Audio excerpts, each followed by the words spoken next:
Hello everyone. ধীরে ধীরে আমরা যত বড় হচ্ছি মনে হচ্ছে আমাদের জীবনের বিশেষ বিশেষ দিনের মুহূর্তগুলো অল্প অল্প করে পাল্টে যাচ্ছে।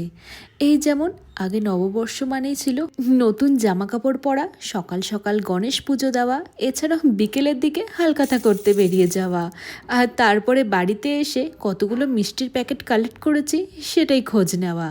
আর এখন নববর্ষ মানে আমার কাছে আমার মেয়ের জন্মদিন। তো সারাদিন সেদিন ওকে নিয়েই ব্যস্ত ছিলাম, ওকেই রেডি করিয়েছি। ওর বিশেষ দিনটা কিভাবে ভালো কাটবে সেই আয়োজন করতে এত ব্যস্ত হয়েছিলাম যে নিজেই রেডি হতে ভুলে গিয়েছিলাম। তবে নববর্ষের দিন ঠিক এইভাবেই রেডি হওয়ার একটা প্ল্যান করেছিলাম। একটা খাদি কটন শাড়ি পরেছি, তার সাথে সাদা লেস লাগানো একটা কালো ব্লাউজ পরেছিলাম, আর ফাউন্ডেশন, ব্লাশার, কাজল, লিপস্টিক এইসব দিয়ে হালকা একটু মেকআপ করেছিলাম। তো ভেবেছিলাম চুলটা একটু অন্যভাবে বাঁধবো, কিন্তু কিট্টু এরই মধ্যে ঘুম থেকে উঠে পড়াতে চুলটা ছেড়ে নিয়ে মাঝখানে সিঁথি করে সাইডে অল্প চুল নিয়ে ক্লিপ লাগিয়ে দিয়েছিলাম। আর ভাবলাম একটা ছোট্ট কাজলের টিপ পরা যাক। কিট্টুকেও আমি ব্যাকা টিপ পরাই, নিজেও প্রথমে ব্যাকা টিপ পরেছিলাম।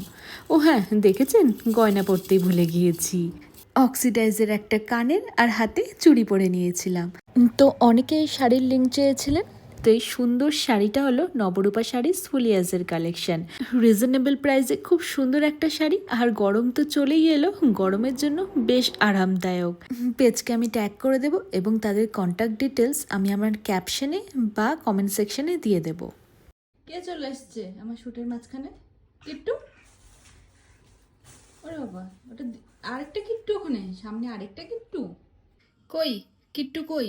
তাই বলি আয়নাটা যতই আমি পরিষ্কার করি ছোপ ছোপ কেন দাগ হয়ে থাকে? এই যে কিট্টুর হাতের ছাপ, মাঝে মাঝেই আসে আরেকটা কিট্টুকে দেখতে। কিট্টু, সবাইকে বাই বাই বলে দাও, বলো টাটা। টাটা। হ্যাঁ, বাই বাই বাই।